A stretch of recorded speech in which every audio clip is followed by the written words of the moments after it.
Hoy empezamos con una historia que la verdad cuesta encajar en nuestra época. Alemania, 1976. Una chica muy joven, Annelies Michel, católica, muere después de un exorcismo y autorizado por la Iglesia, ¿eh? Algo que casi no se veía desde el siglo XVIII. Exacto. Y lo llamativo es que está, muy documentado. Tenemos fuentes que nos permiten seguir el caso casi paso a paso. ¿Y qué vamos a hacer hoy? El objetivo. Pues la idea es desgranar los hechos clave, ver cómo se llegó a eso. Desde los primeros síntomas, los tratamientos médicos que no funcionaron, la decisión de hacer el exorcismo con un rito súper antiguo, hasta el final, que fue trágico, y lo que vino después, claro, el juicio y todo eso. Entendido. Queremos entender la secuencia, ¿no? Los puntos cruciales de esta mezcla de fe, medicina y, mucha controversia. Eso es. Pues empecemos por el principio. 1969. Anneliese, una chica bávara, empieza a tener unos ataques muy raros. Sí. Lo primero que piensan es epilepsia. Y de hecho, la ingresan en psiquiatría, en Würzburgo. Pero la cosa no mejora con la medicina, ¿verdad? Que va, prácticamente nada. Entre el 70 y el 73 le dan anticonvulsivos, pero sin éxito. Además, ella se va deprimiendo más y, ojo a esto, empieza a no poder soportar objetos religiosos. Dice que ve caras malignas cuando reza. Uf. Le recetan primero periciacina, que es un antipsicótico, y luego tegretol, que es un estabilizador del ánimo, que de hecho lo tomó casi hasta el final. Pero nada, los síntomas seguían ahí. ¿Y ella qué pensaba? Pues ella y su familia también se van convenciendo de que la medicina no ayuda, de que lo suyo es otra cosa, algo espiritual. Claro. Y ahí es cuando pide ayuda a la iglesia, supongo. Exacto. Pide un exorcismo. 2 veces lo pide a la parroquia local. Y las 2 veces le dicen que no. ¿Y por qué no? Si ella estaba tan mal. Bueno, la Iglesia Católica tiene unas normas muy estrictas para esto, ¿sabes? Para autorizar un exorcismo formal, el gran exorcismo, necesitan pruebas muy claras de posesión. ¿Cómo cuáles? Pues hablar lenguas que no conoces, tener una fuerza desmedida, saber cosas ocultas y sobre todo haber descartado una enfermedad mental. Al principio pues no veían esas señales tan claras. Entiendo. Pero la cosa cambia. En 1973, Annelies deja el tratamiento psiquiátrico. Los padres insisten mucho. Y entonces un párroco, Ernst Alt, y otro sacerdote, Arnold Renz, sí creen que cumple los criterios. ¿Y consiguen el permiso? Sí, consiguen el permiso del obispo, Joseph Stank, para hacer el exorcismo según el Rituale Romanum. Espera, ¿el Rituale Romanum de 1614? ¿El rito antiguo? Ese mismo, un ritual de hace 400 años, que, y esto es importante, no hacía tanto hincapié en diferenciar la enfermedad mental como los protocolos más modernos. Vaya. Y ahí empieza todo. El exorcismo arranca en 1975, dura casi un año entero, con 1 o 2 sesiones por semana. Y hay grabaciones, testimonios, es estremecedor, de verdad. ¿Qué pasaba en esas sesiones? ¿Qué se documentó? Pues cosas muy duras. Anneliese decía que estaba poseída por 6 demonios. Daba nombres y todo. Lucifer, Caín, Judas Iscariote, Nerón. Figuras históricas y bíblicas. Y Hitler. Y también un sacerdote supuestamente corrupto, un tal Fleischmann. Hitler. O sea, meter a Hitler ahí, una figura del siglo XX, le da un toque muy particular, ¿no? Casi hasta político. Sin duda.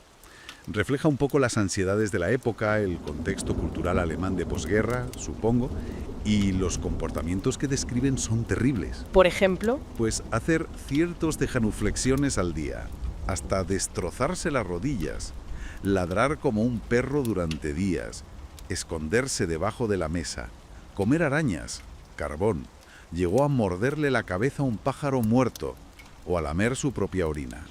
Gritos constantes. Madre mía. Mientras tanto, su salud física, claro, iba en picado. Un deterioro brutal. Y el final, ya lo adelantamos. 1 de julio de 1976. Muere Annelies, tenía solo 23 años. Sí, la autopsia oficial fue clara. Muerte por desnutrición y deshidratación extremas. Pesaba, creo recordar que unos 30 kilos. Nada. Además tenía neumonía, anemia severa. ¿Pero cómo se llegó a ese punto físico? Es que en los últimos meses rechazaba comer y también rechazó seguir con cualquier tratamiento médico. Ella estaba convencida, parece ser, de que su sufrimiento era una especie de expiación religiosa. Qué tremendo. Y después hubo consecuencias legales, imagino. Claro, no podía quedar así. Los padres y los dos sacerdotes Alt y Renz fueron a juicio, acusados de homicidio por negligencia. ¿Y cuál fue el veredicto? Culpables. Les condenaron a 6 meses de cárcel, pero la pena quedó suspendida. Se cambió por 3 años de libertad condicional y una fianza. O sea, se reconoció la negligencia, pero la pena fue relativamente leve, ¿no? Sí, se interpretó así. Fue controvertido. ¿Y para la iglesia qué supuso? Buena pregunta. Fue un punto de inflexión. Yo creo que sí, definitivamente. Es que fue y sigue siendo quizá el caso de exorcismo moderno más conocido, más mediático. Hubo una presión enorme. Claro. Aunque la iglesia al principio defendió la actuación, el caso obligó a reflexionar. Contribuyó a que años después, cuando se revisó el ritual de exorcismo, se insistiera muchísimo más en colaborar con médicos, con psicólogos. ¿Se llegó a recomendar presencia médica durante el rito? Sí, se introdujo esa recomendación explícita. Incluso la Conferencia Episcopal Alemana pidió que se revisara el caso internamente tiempo después. Y bueno, el impacto cultural es innegable. Películas como El exorcismo de Emily Rose o Requiem. Así es, han mantenido la historia viva, aunque ficcionalizada, claro. En resumen, entonces, una trayectoria terrible. De una chica con síntomas complejos a ser objeto de un ritual arcaico, una muerte evitable por abandono físico y un juicio que señaló esa zona gris tan peligrosa. Exacto. Una encrucijada brutal entre la fe, la posible enfermedad mental y la responsabilidad de todos los implicados. Nos deja pensando en esa línea tan fina, ¿no? Entre una devoción muy profunda y una enfermedad que quizás necesitaba otro tipo de ayuda. Y nos pregunta por la responsabilidad, la de las instituciones, la de la familia, la individual, ante un sufrimiento tan extremo. Y quizá la pregunta que flota es, cuando la ciencia y la fe dan respuestas tan distintas, tan opuestas a veces, para el mismo dolor humano, ¿cómo actuamos? ¿Cómo ofrecemos compasión e intervención sin acabar haciendo más daño? Es complicado. La historia que estás a punto de escuchar no es una leyenda. Ocurrió en Alemania, en los años 70, y hasta el día de hoy, divide opiniones, genera debates, y deja una sensación inquietante difícil de olvidar. Es el caso de Anneliese Michel, la joven cuyo exorcismo fue tan intenso y controvertido, que inspiró películas, estudios científicos, investigaciones teológicas, y una pregunta que aún flota en el aire: ¿estaba enferma o estaba poseída? Pero para entender su historia, hay que volver al principio. Anneliese Michel nació el 21 de septiembre de 1952 en Leibelfing, Baviera Occidental, en una familia profundamente católica. Sus padres, Josef y Anna, eran personas devotas, firmes creyentes en la tradición, en la oración y en el sacrificio. Anneliese creció rodeada de rosarios, estampitas de santos, misas y confesiones. No era un ambiente moderno ni permisivo. Era un hogar donde la espiritualidad lo impregnaba todo, donde lo divino y lo demoníaco eran realidades presentes. Desde pequeña, Anneliese fue descrita como una niña tímida, respetuosa, piadosa. A veces, incluso demasiado seria para su edad. Asistía a misa varias veces por semana, rezaba el rosario con fervor, y mostraba una sensibilidad particular hacia todo lo que tenía que ver con la fe. Pero lo que parecía una devoción inocente, poco a poco se volvió una obsesión. Un fuego que no dejaba de arder. A los 16 años, mientras cursaba la secundaria, Anneliese sufrió su primer episodio. Una convulsión repentina, intensa, violenta. Fue diagnosticada con epilepsia del lóbulo temporal. Una condición neurológica que puede provocar alucinaciones, visiones y una fuerte espiritualidad distorsionada. Los médicos comenzaron un tratamiento, pero algo en ella cambió para siempre. Anneliese comenzó a escuchar voces. No eran pensamientos internos, ni susurros vagos. Eran voces claras, distintas. Algunas la insultaban, otras se burlaban. Le decían que estaba condenada, que ardería en el infierno, que nadie podía ayudarla, que era suya. Intentó ocultarlo. No quería preocupar a su familia, pero las voces no desaparecieron. Al contrario, se hicieron más frecuentes.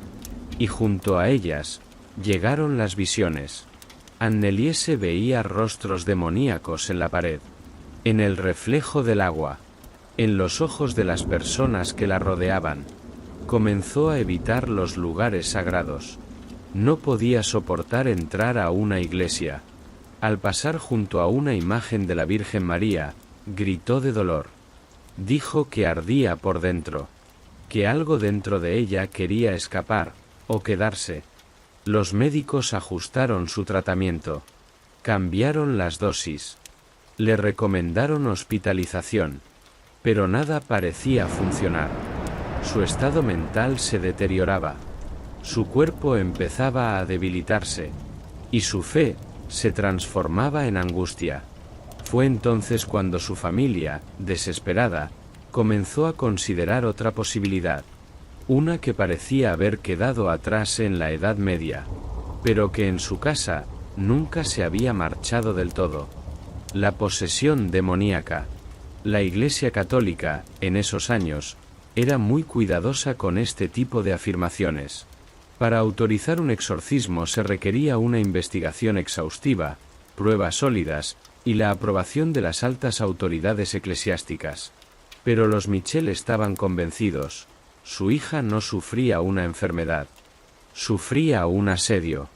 Uno espiritual. Acudieron primero a un sacerdote local. Le contaron los episodios, los cambios de voz, los insultos religiosos, el rechazo a los objetos sagrados. Pero no fue suficiente. Les dijeron que debía continuar con tratamiento médico, que no podían intervenir. Anneliese, mientras tanto, empeoraba. Comenzó a hablar en lenguas desconocidas. Se retorcía en el suelo. Su rostro cambiaba, su voz se volvía grave, masculina. Rechazaba el agua bendita. Escupía crucifijos. Sus ojos, según testigos, se hundían como si una sombra pasara por detrás de ellos. En una carta escrita por ella misma durante esa época, dice: «Estoy rodeada de rostros que no puedo describir. No me dejan en paz. Me despiertan, me gritan, me odian. Y yo siento que ya no soy yo». A los 20 años, Anneliese ya no era la misma. Había perdido peso. Apenas comía. Dormía muy poco. Se lastimaba. Pasaba horas de rodillas, rezando sin parar. Decía que debía hacerlo, que era su única forma de resistir. Sus padres empezaron a grabarla en audio, intentando captar pruebas de lo que estaba viviendo.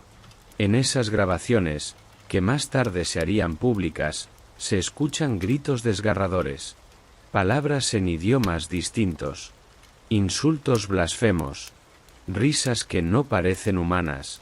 Son sonidos difíciles de escuchar, que hielan la sangre incluso a los más escépticos. Finalmente, tras años de insistencia, 2 sacerdotes aceptaron intervenir. Eran Ernstalt y Arnold Renz.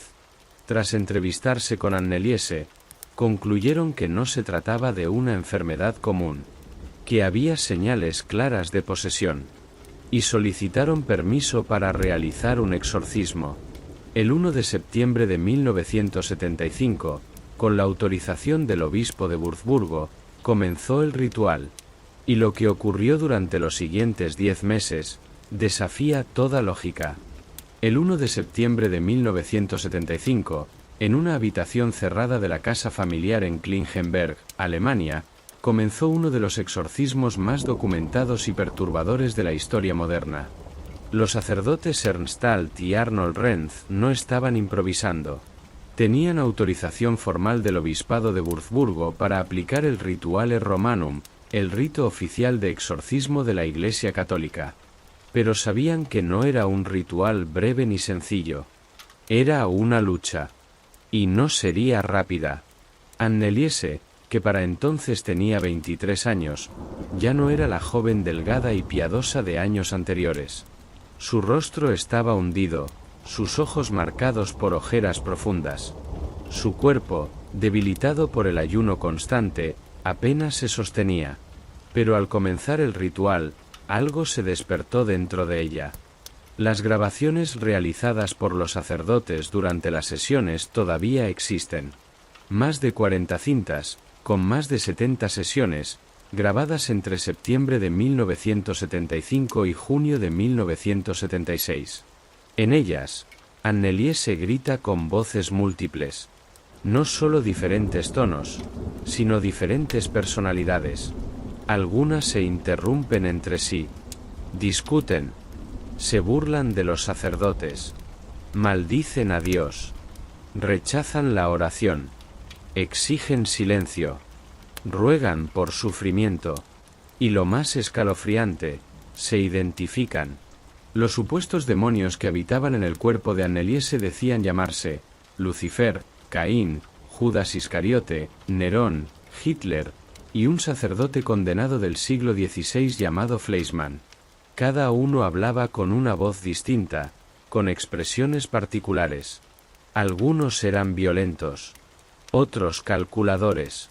Uno de ellos imitaba la voz del padre Alt con una precisión escalofriante. ¿Cómo podía una joven sin formación teatral ni experiencia vocal producir semejante variedad de registros?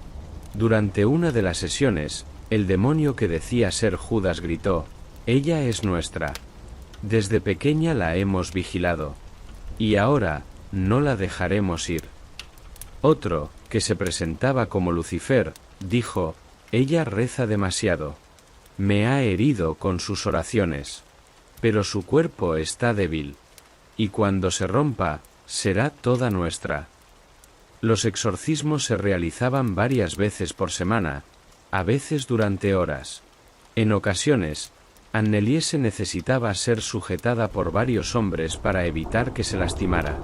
En otras, caía en un trance profundo, sin moverse, con la mirada fija en un punto invisible. Después, despertaba sin recordar lo que había dicho o hecho. La familia comenzó a registrar también otros fenómenos. Puertas que se cerraban solas. Cruces que se caían sin motivo. Golpes en las paredes por la noche. Olor a carne quemada en habitaciones vacías. Y lo más desconcertante, la negativa de Anneliese a alimentarse. Decía que los demonios no se lo permitían. Que cada vez que intentaba comer, algo dentro de ella le provocaba arcadas, náuseas, rechazo físico.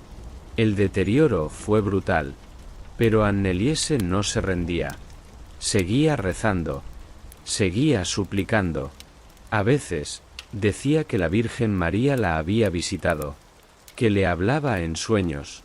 Que debía seguir sufriendo como forma de expiar pecados ajenos. Que su dolor no era solo suyo, sino una especie de sacrificio. En una carta encontrada más tarde entre sus cosas, escribió: «Quiero sufrir por las almas que no creen. Mi cuerpo es débil, pero mi alma sigue luchando. No permitiré que se apoderen de todo». Esa dualidad fue una de las características más inquietantes de su caso, porque no era una posesión total. Había momentos en los que Anneliese recuperaba la conciencia, hablaba con claridad, pedía perdón.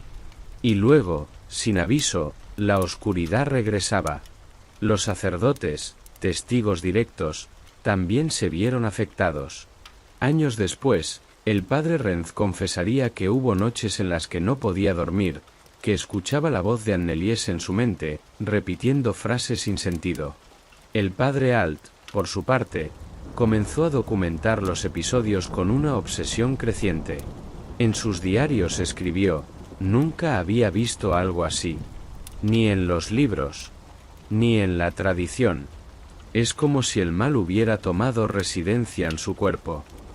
Y, sin embargo, la Iglesia no intervino más allá. No suspendió el exorcismo. No envió refuerzos. No habló públicamente del caso. El ritual seguía, casi en secreto. Solo los más cercanos sabían lo que realmente estaba ocurriendo. Mientras tanto, Anneliese seguía debilitándose. Sus rodillas estaban destrozadas de tantas horas de oración. Su rostro se desfiguraba poco a poco, como si la tensión interna fuera demasiado para su estructura física. Pesaba apenas 40 kilos. Dormía poco. Y aún así, seguía pidiendo continuar. Decía que debía hacerlo. Decía que no era el final.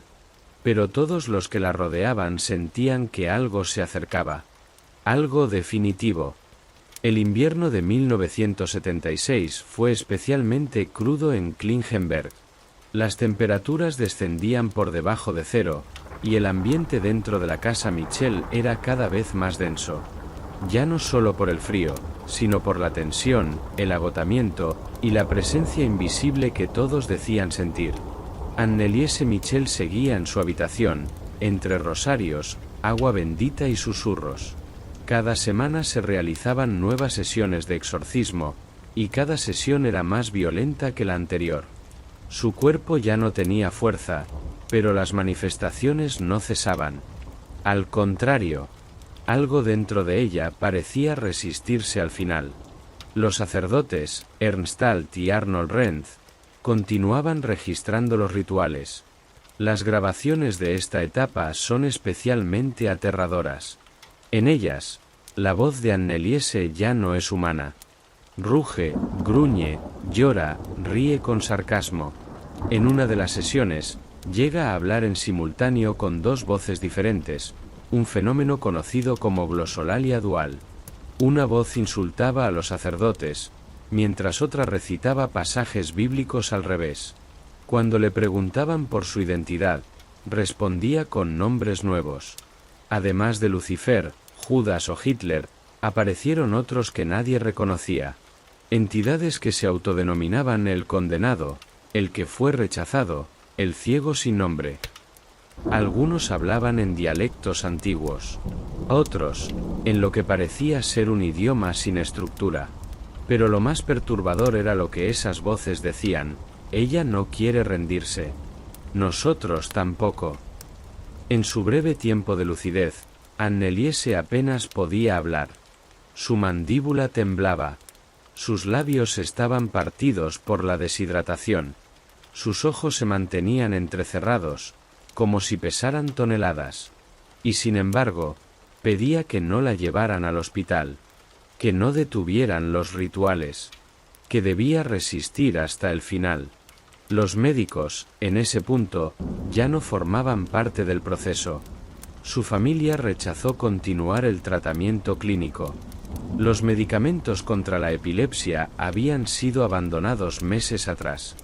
La ciencia ya no tenía lugar en la habitación donde la fe y el horror habían tomado el control. En una carta no enviada, escrita por Anneliese y hallada después de su muerte, decía: «Siento que algo grande se está librando dentro de mí. No sé si soy yo la que habla cuando grito, pero sé que debo quedarme. Debo aguantar un poco más. Dicen que llegará la liberación. Dicen que veré la luz». Pero la luz no llegaba.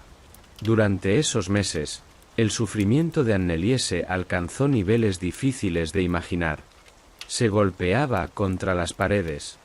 Se mordía a sí misma. Se arrancaba la piel de los labios. Se rascaba hasta sangrar. Su madre, Anna, contaría más tarde que hubo noches en las que Anneliese dormía en el suelo, sobre el frío cemento, murmurando oraciones hasta perder el conocimiento. Su rostro ya no era el de una joven de 23 años. Estaba hinchado, deformado, cubierto de moretones y marcas. Sus ojos, según quienes la vieron, parecían mirar a través de las personas.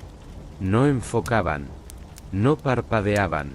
Algunos decían que no estaba allí, que lo que habitaba su cuerpo ya no era ella. Pero lo más impactante llegó en los últimos días de junio. Anneliese comenzó a hablar de visiones. No eran alucinaciones típicas. Eran secuencias detalladas, descritas con precisión. Decía ver paisajes grises, figuras encapuchadas, cruces rotas, y una presencia que la observaba desde el cielo, sin rostro.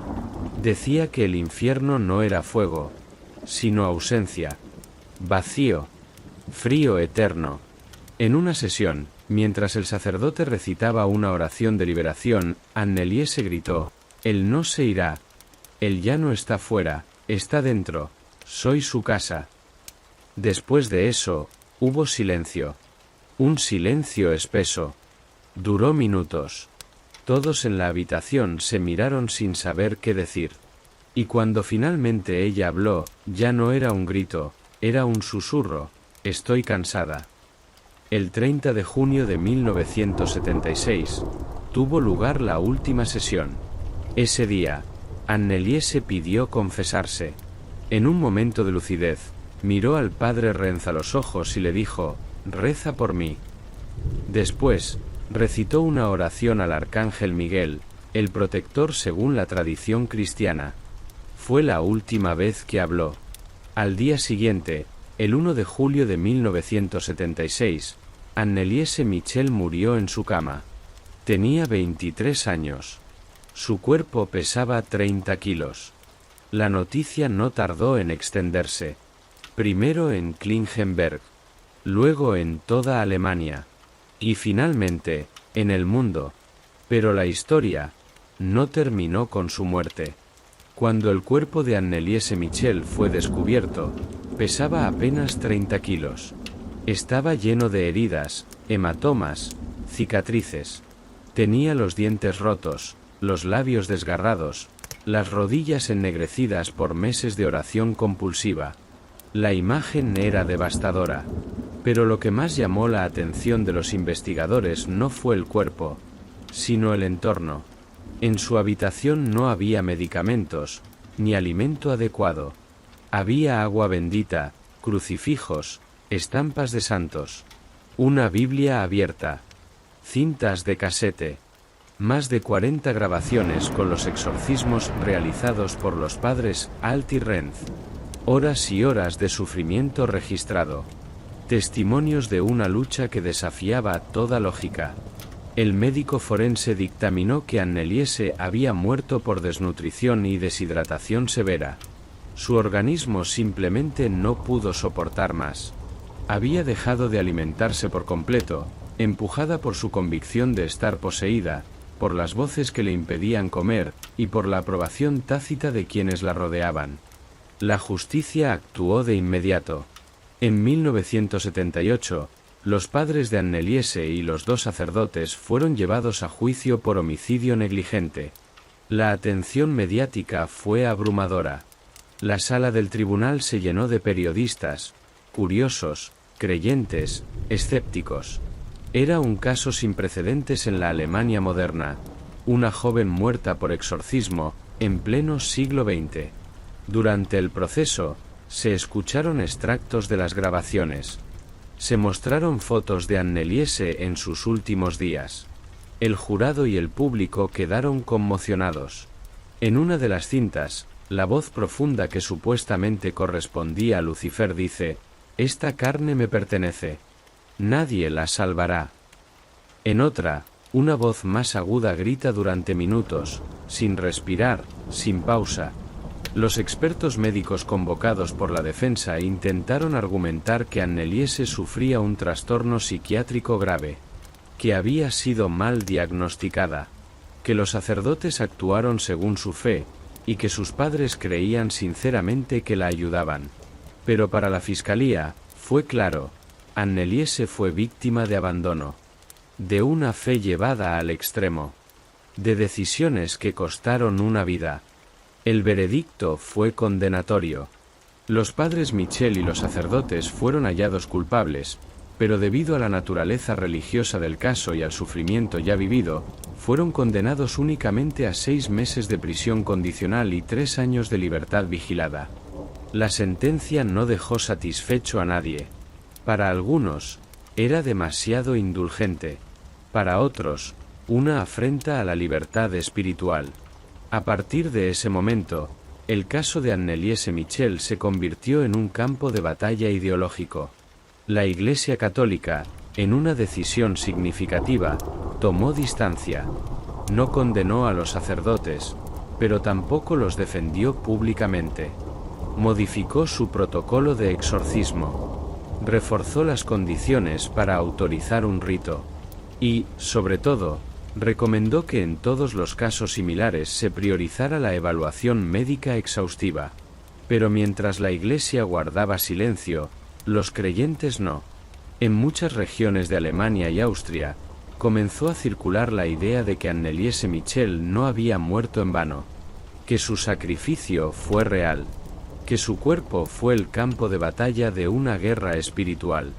Su tumba, en el cementerio de Klingenberg, empezó a recibir visitas de peregrinos, fieles, curiosos. Algunos rezaban, otros lloraban, algunos llevaban grabadoras, intentando captar sonidos inexplicables entre los susurros del viento. En más de una ocasión, testigos afirmaron haber sentido una presencia junto a la lápida. Luces extrañas, cambios repentinos de temperatura, una sensación de presión en el pecho, como si algo invisible observara desde el otro lado. Un antiguo cuidador del cementerio confesó, antes de jubilarse, que evitaba acercarse a esa tumba después del anochecer. Los debates continuaron en libros, documentales, artículos científicos. Psiquiatras argumentaban que Anneliese padecía una forma extrema de psicosis con delirio religioso. Teólogos afirmaban que su caso presentaba signos auténticos de posesión. Y los escépticos insistían en que todo se debió al poder de la sugestión, al aislamiento y a la presión de un entorno obsesionado con el pecado y la redención. Pero más allá de las interpretaciones, había un hecho innegable. Algo muy oscuro ocurrió entre esas paredes. Algo que fue más allá de lo visible. En los años posteriores al juicio, varios testigos involucrados comenzaron a presentar síntomas extraños. Dolores crónicos, insomnio persistente, crisis de pánico. Algunos sacerdotes que presenciaron partes del ritual abandonaron su vocación. Una de las monjas que asistió como observadora en una sesión pidió traslado a otro convento y nunca volvió a hablar del caso. El padre Arnold Renz, en sus últimos años de vida, concedió una entrevista. Ya retirado, con voz temblorosa, dijo: «No sé si era una posesión. No sé si hicimos lo correcto. Pero lo que escuchamos allí no era de este mundo». En la casa familiar, la habitación donde Anneliese vivió sus últimos días fue cerrada. Sus padres no volvieron a entrar. Durante años, la puerta permaneció sellada, como si el aire mismo guardara memoria. Se decía que incluso después de limpiarla, el olor no desaparecía. Un olor agrio, metálico, como a sangre y cera. Y aunque con el tiempo el caso se fue apagando de los medios, nunca desapareció del todo. Porque algo quedó sin respuesta. Algo que aún hoy, tantos años después, sigue flotando en el ambiente cuando se pronuncia su nombre. Anneliese Michel. La joven mártir para unos. La víctima de la superstición para otros. Y para muchos, simplemente un enigma. Uno que desafía los límites de la ciencia, de la fe y del alma humana. Preguntar a ChatGPT. Pese a la sentencia judicial, el caso de Anneliese Michel no encontró descanso. Todo lo contrario. Tras su muerte, comenzó a gestarse algo que nadie esperaba, una especie de culto silencioso. Su tumba en Klingenberg se convirtió en un lugar de peregrinación. No era un santuario oficial, pero cada semana aparecían flores, velas, cartas manuscritas y fotografías. Algunos dejaban objetos religiosos. Otros, peticiones escritas a mano, muchas veces con lágrimas, rogando por sanación, protección o guía. Quienes acudían allí no lo hacían como quien visita a una víctima, sino como quien reza a una intercesora. Anneliese empezó a ser vista, por ciertos grupos religiosos tradicionales, como una mártir moderna. Una joven que había ofrecido su cuerpo como campo de batalla contra el mal. Decían que su sufrimiento era voluntario, que ella misma pidió ser sacrificada para salvar otras almas, que su vida fue una especie de expiación por los pecados del mundo moderno. Estas ideas fueron alimentadas por las propias palabras que Anneliese había pronunciado en las sesiones de exorcismo. Hay una grabación, en concreto, donde una voz, entre sollozos, dice: «Acepté esta misión. Para que otros no cayeran. Yo los soportaré». Aunque muchos creen que fue una manipulación de su estado mental, otros lo interpretaron como una muestra de entrega total. El fenómeno no quedó solo en Alemania. Con el paso de los años, el caso se dio a conocer en otros países. Aparecieron libros, documentales, reportajes y, finalmente, películas inspiradas en su historia. La más famosa, El exorcismo de Emily Rose, de 2005, adaptó su vida al cine, cambiando los nombres y algunos detalles, pero manteniendo la esencia: una joven atrapada entre la fe y la ciencia, entre el cuerpo y el espíritu. El éxito de la película avivó nuevamente la polémica. En foros, conferencias y redes sociales comenzaron a surgir testimonios de personas que aseguraban haber tenido experiencias sobrenaturales tras ver el caso. Sueños perturbadores, voces en la madrugada, fenómenos extraños en sus casas. Muchos relacionaban esto con una frase repetida en varias de las sesiones grabadas por los sacerdotes: «Ella no ha terminado». Pero, ¿qué significa eso? ¿Que su alma sigue presente? ¿Que no logró la liberación que buscaba? En 1999, 23 años después de su muerte, los padres de Anneliese solicitaron la exhumación del cuerpo. Dijeron que lo hacían por razones religiosas, para enterrarla en un ataúd más digno. Pero entre los más cercanos a la familia, circuló otra versión: que había tenido sueños, que una voz les había dicho que su hija no estaba bien enterrada, que su cuerpo no estaba completo. Cuando la tumba fue abierta, la caja estaba en avanzado estado de deterioro. El cuerpo, según los peritos, se encontraba en el nivel normal de descomposición. Sin embargo, el ataúd fue reemplazado, la tumba reacondicionada, y desde entonces, se intensificaron las visitas nocturnas. Personas comenzaron a relatar encuentros extraños. Una mujer afirmó haber sentido que alguien le hablaba al oído mientras rezaba en la tumba. Otro testigo, un estudiante, dijo que al tomar una fotografía nocturna del lugar, apareció una figura de pie, borrosa, justo al lado de la lápida. Nunca pudo explicarlo. En 2004, un grupo de investigadores paranormales visitó el cementerio con equipo de grabación. No encontraron voces, ni fenómenos electromagnéticos anómalos. Pero todos, sin excepción, reportaron una sensación común: opresión en el pecho, tristeza profunda y, en algunos casos, náuseas repentinas. Uno de ellos describió el lugar como un espacio donde el aire tiene memoria. Incluso sacerdotes que no participaron en el caso han declarado, con reservas, que lo ocurrido con Anneliese Michel fue excepcional. Uno de ellos, en una entrevista de 2012, afirmó: «La Iglesia no canoniza casos así. Pero yo he visto milagros cerca de esa tumba. Y también he sentido que algo la rodea». Lo que más desconcierta es que, entre todos los testimonios, surge una constante: nadie que haya investigado a fondo su historia ha salido igual. Hay algo en sus ojos, en su voz grabada, en sus palabras, que se queda, que se mete bajo la piel. Como si su historia no fuera solo algo que ocurrió, sino algo que sigue ocurriendo. Hoy, más de 4 décadas después, su tumba sigue siendo visitada. Silenciosamente, en secreto, con respeto y con miedo. Nadie ha podido explicar del todo lo que vivió. Nadie ha dado una respuesta definitiva. Pero todos coinciden en una cosa: Anneliese Michel dejó algo detrás. Algo que no puede verse, pero que está. Anneliese Michel murió en 1976, pero su historia no ha terminado. Ha cruzado generaciones, fronteras, culturas. Ha sido objeto de estudio, de devoción, de crítica, de temor. porque hay algo en su relato que toca una fibra ancestral, una memoria oculta que habita en lo más profundo de nosotros, donde aún creemos que hay cosas que la razón no puede nombrar. ¿Fue una joven enferma? ¿Una víctima de un sistema que le falló? ¿Fue una mártir moderna? ¿O una muchacha poseída por entidades que operan desde planos que apenas podemos intuir? El juicio declaró culpables a sus padres y a los sacerdotes.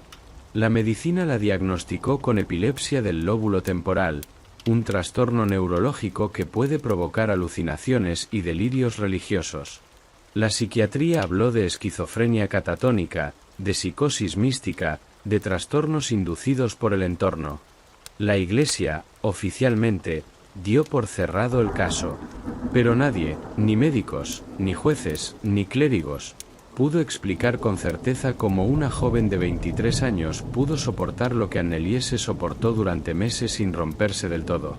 O tal vez sí se rompió, pero al romperse, dejó una grieta, una herida invisible que aún supura preguntas. En muchas culturas, se dice que hay lugares marcados, personas que, por alguna razón que escapa al entendimiento, se convierten en receptores de algo más. No elegidos, sino tocados, como si su alma estuviera afinada en otra frecuencia, como si el mundo invisible encontrara en ellos una puerta. Anneliese hablaba con voces imposibles, reconocía objetos religiosos sin verlos, reaccionaba con horror al agua bendita, describía escenas con detalle que nunca había presenciado. Son hechos registrados, grabados, atestiguados por múltiples personas. Y sin embargo, el veredicto fue el de siempre: enfermedad. Quizá fue lo más lógico, lo más cómodo, porque aceptar la otra posibilidad, la de una posesión real, sería abrir una puerta que muchos prefieren mantener cerrada. Pero no todos han cerrado esa puerta. A día de hoy, existen grupos de oración que rezan por su alma. Hay páginas dedicadas a recopilar mensajes atribuidos a ella. Algunas personas aseguran haber soñado con Anneliese sin conocer su historia. Otros han dicho haber sentido su presencia mientras escuchaban las grabaciones del exorcismo. Y entre todo ese rumor de lo inexplicable, hay quienes afirman que Anneliese nunca quiso que se la recordara con miedo, sino con compasión. Sus últimas palabras registradas no fueron un grito, ni una blasfemia, ni una amenaza. Fueron palabras suaves, pronunciadas entre jadeos: reza por mí. Quizá esa sea la clave. Más allá del horror, del debate, del espectáculo mediático, queda una súplica. Una voz de una joven que, más allá del misterio, solo quería descanso. Solo quería luz. Solo quería volver a ser ella. Anneliese Michel. Una vida marcada. Una muerte incomprendida. Y una historia que nos recuerda que lo más aterrador no siempre es lo que podemos ver, sino lo que no podemos explicar. Y que incluso en el silencio más profundo, puede esconderse un grito que aún no ha sido escuchado.